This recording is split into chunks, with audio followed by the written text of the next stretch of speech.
Finally বন্ধুরা আজকে যুদ্ধ বিমান দেখতে পারলাম এবং কি যুদ্ধ বিমানের ভিতরে উঠবো। চলো বন্ধুরা যাওয়া যাক। Hello guys, welcome back to my channel. অনেকদিন ধরে ইচ্ছা ছিল প্লেনে করে মুম্বাই যাব, তো আজকে সেই ইচ্ছা পূরণ হয়ে গেছে। অলরেডি আমি দমদম এয়ারপোর্টের মাঠে দাঁড়িয়ে আছি, আমার সামনে এয়ার ইন্ডিয়া দাঁড়িয়ে আছে। তো অনেক দিন ইচ্ছা ছিল, তো আজকে পূরণ করছি। চলো বন্ধুরা প্লেনের ভিডিওটা পুরোটা সম্পূর্ণ করবো। তো প্রথমেই সবার আগে ক্ষমা চেয়ে নিচ্ছি, আমি কোনো এয়ার ইন্ডিয়া যাইনি, দমদম এয়ারপোর্টে আসিনি। আমি চলে এসেছি নিউ টাউনে এয়ারক্রাফট মিউজিয়ামে। তো বন্ধুরা যারা যারা এখনও জানো না এই যুদ্ধ বিমানটা কোথায় আছে, তো সবাইকে একটা কথা বলছি, এই যুদ্ধ বিমানটা মিউজিয়ামে এখন রাখা আছে, এয়ারক্রাফট মিউজিয়াম, যেটা তোমার বর্তমানে এখন রাখা আছে রাজারহাট নিউ টাউনে। তো যারা যারা এখনও আসেনি তারা বন্ধুরা অবশ্যই চলে আসো, মিউজিয়ামে এসে প্লেনটাকে ধরে এবং দেখে যাও এবং অনেক অভিজ্ঞতা নিয়ে যাও। তো যারা যারা ঘরে বসে ভাবছো কী করে আসবো কী করে না আসবো, তো সব ডিটেলস বলছি। যারা যারা এখনও চ্যানেলটাকে সাবস্ক্রাইব করেনি অবশ্যই চ্যানেলটাকে সাবস্ক্রাইব করে নিও। আর নেক্সট ভিডিও আর এর থেকে আরও ভালোগুলো আসছে। চলো বন্ধুরা এবার মূল ভিডিওতে যাওয়া যাক। তো কত বড় সকারটা দেখো বন্ধুরা, কত মোটা মোটা স্প্রিং দেওয়া, যে এত ভারী একটা যুদ্ধ বিমান তাকে কন্ট্রোল করার জন্য এত বড় চাকা এবং কত সুন্দর ক্যাপাসিটি সেন্সার আছে, যার মাধ্যম দিয়ে এই যুদ্ধ বিমানটাকে উড়ানো যেত।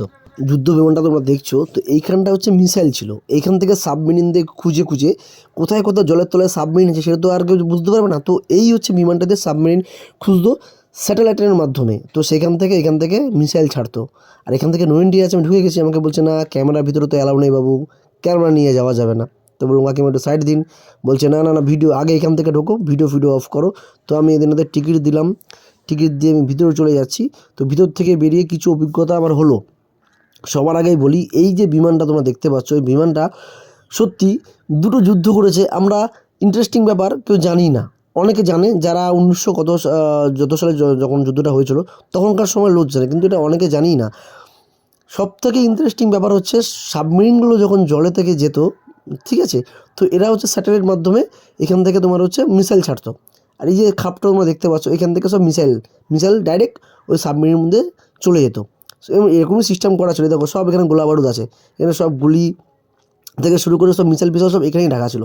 পিছনে যেই জায়গাটা আমরা যাচ্ছি, তো সেই জায়গাটা এখানে একজন সেনা থাকতো, যে সেনা হচ্ছে পিছন দিক থেকে অ্যাটাক করার জন্য। তো এই যুদ্ধ বিমানের এটা পিছনে বসে থাকতো। এখান থেকে দেখতে পাচ্ছ দুটো পাইপ দেখা যাচ্ছে, আমি দেখাচ্ছি আরও ঘুরে ঘুরে দেখাচ্ছি। তো এই পাইপের এখান থেকে ওরা গুলি চালাতো, যাতে নৌবাহিনী যারা থাকতো, ঠিক আছে, নেভিতে যারা থাকতো তাদেরকে মারার জন্য, মানে অন্য পারাক নেভি হোক বা অন্য কোনো নেভিদের মারার জন্য।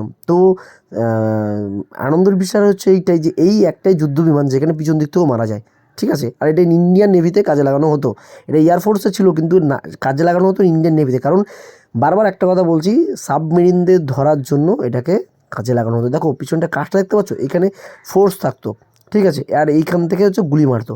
দেখো পাইপ দুটো তোমার ক্যামেরায় আসছে, দেখো এই দুটো পাইপ দেখতে পাচ্ছ নল টাইপের, তো এইখান থেকে গুলি মারতো, ফায়ারিং করতো এখান থেকে।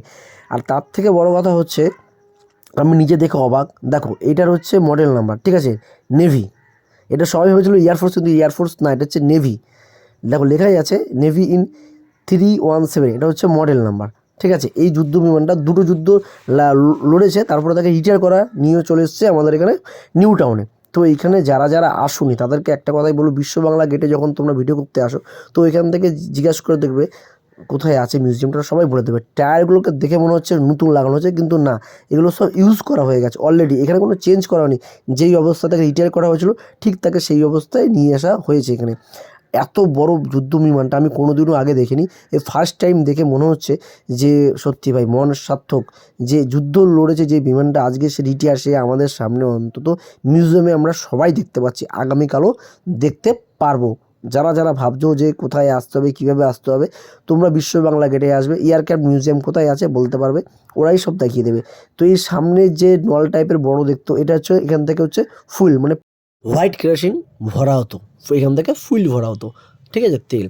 তো আমি বেশি কিছু বলবো না, তোমরা অবশ্যই আসো, এসে এখানটা পরিবেশটা দেখো, মিউজিয়ামটা দেখো, আশা করি তোমাদের ভালো লাগবে।